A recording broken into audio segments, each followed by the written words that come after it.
Tahu nggak? Hari ini itu overthinking bukan hanya hobi loh, tapi udah kayak cabang olahraga. Kalau ada Asian Games, khusus overthinking, anak muda Indonesia itu pasti juara umum. Nggak perlu latihan. Soalnya tiap malam udah sparring sama pikiran sendiri. Kalau aku tadi salah ketik, chat, dia marah nggak ya? Kalau aku tidur jam 11, besok bangun jam 6 nggak ya? Kalau aku nggak sukses, keluarga kecewa nggak ya? Banyak sekali pertanyaan. Padahal yang ditakutin tuh, kadang sepele. Kayak orang nanya, besok mau makan apa? Otaknya malah langsung kayak forum PBB, berdebat di sini itu ribut soal ekonomi, kesehatan, hubungan internasional. Kenapa sih overthinking itu jadi tren? Salah satunya ya media sosial. Instagram itu bikin orang kayak katalog IKEA, rapi, estetik, serba matching. Tapi kenyataannya, kamar sendiri kayak gudang Indomaret yang kebakaran. Nah, di situ mulai muncul overthinking. Kenapa sih hidup gue nggak secantik fit dia? Selain itu ada Gen Z, masalah mental, suka analisis tapi malah over analisis. Gen Z itu punya kamus baru sekarang, bukan cuma KBBI, tapi KBOI, Kamus Besar Overthinking Indonesia. Isinya macam-macam. Siapa yang chat lebih dulu dia kalah. Kalau WA cuma dibaca tanpa balas, itu pasti tanda benci. Kalau mantan upload story, artinya itu pesan kode ke kita. Padahal kadang cuma lagi bosen. Selain itu juga masalah ekonomi faktornya. Generasi dulu mikirnya besok makan apa. Nah, generasi sekarang mikirnya besok makan apa. Tapi harus low kalori ya. Harus vegan friendly ya. Biar nggak dibilang nggak peduli lingkungan gitu. Dari perut aja udah repot banget. Overthinking ini kalau mau dibawa-bawa juga ini merupakan produk dari sistem.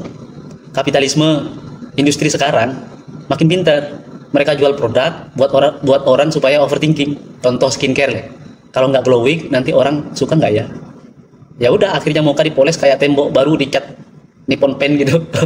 Padahal jerawat tuh hal normal, bukan dosa sosial. Di dalam pendidikan juga begitu kadang-kadang. Sekolah ngajarin kita analisis teks, tapi jarang ngajarin kita analisis diri. Jadinya kebiasaan, ada masalah kecil dipikirin kayak lagi nulis skripsi gitu. Politik kita juga sama, overthinking juga sering ditanam di dalam sistem itu. Misalnya generasi muda ditakut-takutin sama generasi masa depan. Kalau kamu nggak punya rumah di usia 25, gagal deh jadi manusia. Nah, harga rumah sekarang udah kayak beli pulau aja. Mana mungkin mereka itu bisa beli? Sekarang harga rumah sudah melampaui pikiran manusia. Kecuali dia anaknya sultan baru bisa beli. Overthinking gara-gara pacaran juga lebih sering. Di hubungan pacaran itu lebih sering. Misalnya pasangan ngetik oke doang gitu, otak kita langsung mikir kayak drama gitu. Kenapa sih kok cuma oke, kenapa nggak oke gitu, dipanjangin gitu. Apakah dia bosan, apakah ada orang ketiga, padahal mungkin HP-nya lowbat di rumah. Kuliah juga sama, mahasiswa sekarang overthinking. Kalau aku salah jawab di kelas, aku jadi bahan gosip nggak ya? Pegawai juga sama, overthinking. Kalau aku cuti, bos mikir aku males nggak ya? Padahal bosnya sendiri main golf setiap minggu gitu.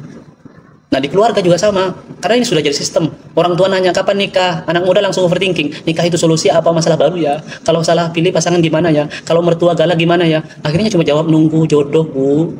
Jadi overthinking itu kayak aplikasi bawaan otak manusia sebenarnya. Ada gunanya biar kita nggak sembrono. Tapi kalau dipakai terus, baterai hidup kita itu cepat habis. Sama kayak HP, kebanyakan aplikasi. Panas, lemot, akhirnya ngeblank tuh layarnya.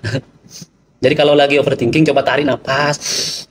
Gitu, minum es teh manis. Ingat, kadang masalah itu bukan sebesar yang kita pikirin. Jangan-jangan masalahnya kecil, tapi kita malah ngundang IO buat bikin konser di kepala kita itu, nanya macam-macam, nyanyi macam-macam. Tapi ada baiknya juga merenung. Kalau misalkan pemerintah bisa overthinking sebentar aja sebelum bikin kebijakan gitu ya, mungkin negara ini lebih adem. Sayangnya mereka bukan overthinking. Kadang mereka itu overpromise, under deliver.